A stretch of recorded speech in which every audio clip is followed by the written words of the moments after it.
So UFC Sarukian versus Hooker just went down, and this is my not so immediate reaction. I slept through most of the event. I did wake up around the Waldo Cortez, not Waldo Cortez Costa, the Tagir versus Horiguchi fight, and I did rewatch most of the fights. But yeah, these are my reactions to each fight. So the first fight on the card was Marek Bujla. I struggled with this one, and Denzel Freeman. Denzel Freeman. This fight was just a very boring pitter patter heavyweight decision. Like they barely threw anything, and yeah, man, I'd be very surprised if they even keep Denzel Freeman after that performance because it was horrible. It was literally him pitter pattering, both worrying about the strikes. But yeah, I guess that's a good win for Denzel Freeman. But man, it was a piss poor performance. And for the next fight on the card is Shamrock versus Nurulio Aliev. Like another boring fight on the card. Aliev just basically dominated him the whole time, took him down, kept him down on the ground most of the fight. Of what I watched. And yeah, I guess that's a good win for Aliev. He's a bit of a smudger. And yeah, I guess it's a good win for Aliev. And for Shamrock, he was trying his best in the striking, but he couldn't get anything going. So, yeah. And for Ismail Nurdiev versus Ryan Loder, I had a feeling that Ismail Nurdiev, he's just fought way better competition, and Ryan Loder, he's not that good. As soon as Ismail Nurdiev touched a chin, it was all over. So yeah, that's a good win for Ismail Nurdiev. We have to put him back up the rankings a little bit, not up the rankings, but give him another mid-level, not maybe even lower level middleweight. And for the next fight, Alexandre Topuria basically pieced up Bekzat Almacan. I actually thought it was 1-1 going into the third, but Alexandre Topuria was just doing more damage on the feet. Well, Bekzat got him down a few times, but he couldn't keep him there.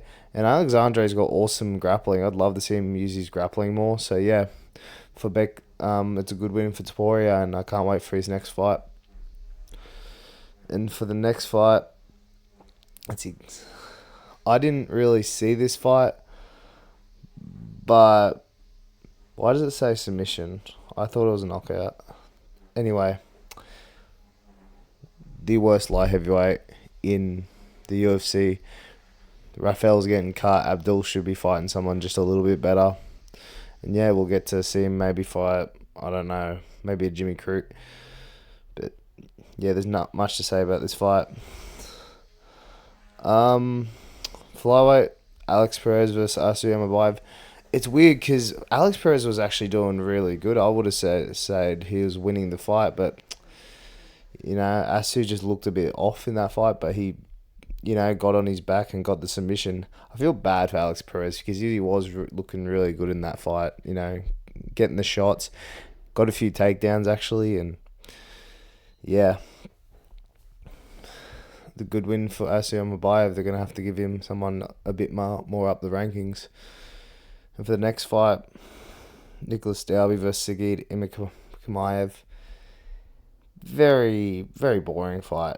That's all I've got to say about it. Sigid blew his load, and he tied out in the third round, and they basically hugged each other most of the time. Nicholas had some good strikes going. But yeah, I guess that's a good win for Dalby, even though I thought Sigid won. It screwed up my nearly perfect choices of the card. And for the next fight, Bogdan Grad versus Luke Riley. I didn't see the fight, but I saw how gross the actual knockout was. Luke Riley looked super impressive. I can't wait to see him go further in the UFC in featherweight. I'd like to see him fight maybe even a Giga Chikadze. I'll make that video soon. But yeah, Luke Riley looked good.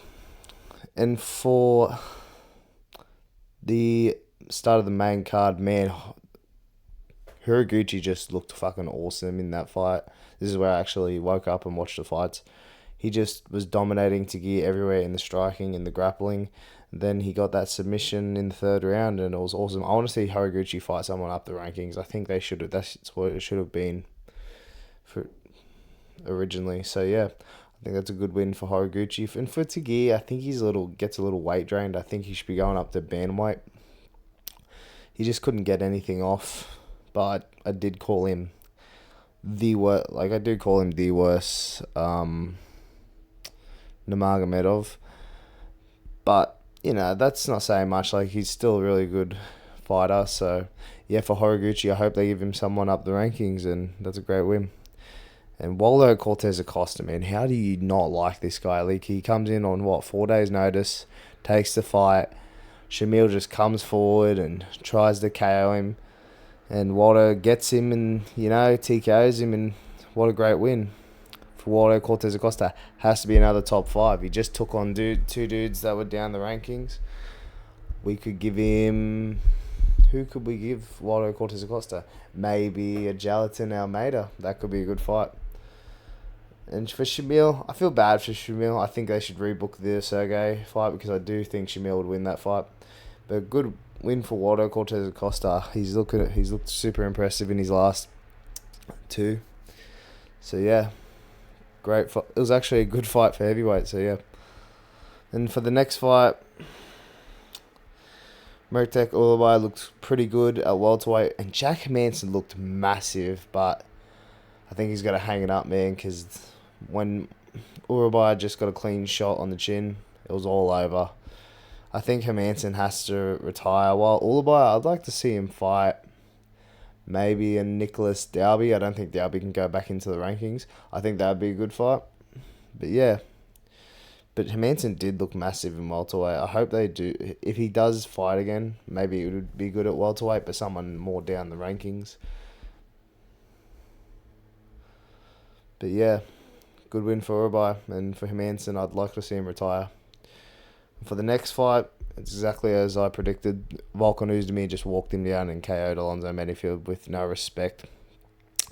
Volkan's got to get a person in the top 5. He might have lost to Ulberg cleanly, but I know I'd like to see him fight someone back up in the rankings. Maybe because he KO'd Johnny Walker, he lost to Carl Solberg, who's getting a title shot, and then he just KO'd Alonzo Menifield. He's fought down 3 times. I think he has to go up. He could fight. I'm not going to make the decisions. That's for the next video. But yeah, good win for Volkan Oezdemir. And for Alonzo Menifield, he has to fight down, obviously, after this fight. And, this was actually a good fight. Bilal tried to come forward while Ian was picking shots on the outside.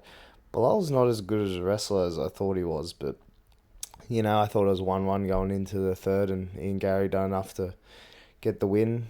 He's screaming for a title shot, which I don't think he should get. I think it was a very... Like a lot of people said, Ian should have knocked out Bilal to get the title shot, which I think it looks like Ian's going to be getting the title shot, even though I didn't think the win was that impressive overall. It's still Bilal. Bilal's a hard fight, but yeah, I don't know. I guess it's a good win for Gary. We might be seeing him in a title shot against Islam, where he's about to get probably submitted in under 3 rounds. And for Bilal, I'm not going to say he should hang it up, but maybe he should fight an Usman. Makes sense. Or they have beef, so yeah, that makes a lot of sense. Or someone down the rankings, definitely. And yeah, it was very boring. It wasn't boring, it was exciting because they were tagging each other. Bilal was getting some nice overhands. And yeah, I guess it's a good win for Gary. We'll make a match up in the next video. And for the main event, one of my only other picks that were wrong, but it was a rough pick. It was a pick with the heart. My boy Dan Hooker got submitted. I didn't think Hooker was going to get submitted, And Armin was fighting in a bit of Dan's world. They were both dog fighting each other. Dan was hitting him with his stuff, but Armin was tagging him way more.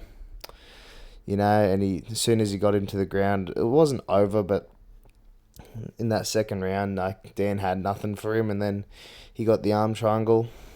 Dan made some mistakes, and Armin locked it up and got the tap. And it's obviously Armin for the belt next. And for Dan, I feel bad for Dan. I think Dan fights not too far down. He's the only person that's wanted to fight Armin, so I think they give Hooker maybe someone top 8 would be good. We could see a Dan Hooker versus BSD. That could be a fun fight. But yeah, that's my reaction to UFC Fight Night, Tsarukyan versus Hooker. Obviously, I didn't watch the whole card live. I watched bits and pieces of it. But yeah, I watched every fight, bits and pieces, and got the main gist of about it. It was a pretty good card overall. I'd give it a 7 or 8 out of 10. 7 out of 10. I think that's a fair assessment. What was I going to say? I got nearly every person except obviously Dan on this card right. I had Ian Gary to win by decision. I had Volkan Ozdemir by KO. I had Murutek Ulabai by a submission or a KO, like I said. Waldo Cortez Acosta by KO. I had Koji Horiguchi. I said to look out for him. He's a dangerous dude. I had Luke Riley. I had Sigid. That was the only other guy that lost on the card that I didn't choose. But that was a split decision. I thought Sigid should have won that one for my multi. I had Asu Amabayev, even though Alex was winning the fight. I had Abdu Rahman. I had Alexandre Topuria. I had Ismail Nurdiev. I had Narulo Aliev. Wait, are they? Oh, okay. They just sound similar. And I had Denzel Freeman, even though it was a boring fight. So I had 1, 2, 3, 4, 5, 6, 7, 8, 9, 10, 11, 12. I had 12 of 14. That's not a bad night of picks. I wanted to count the Tsarukyan ones because I did actually think Tsarukyan was going to win. But I'm going to go 12 for 14. That's a pretty good run, if you don't mind me. Not a clean sweep, but, yeah, if you like the video, please like and subscribe. And, yeah, I'll see you all later.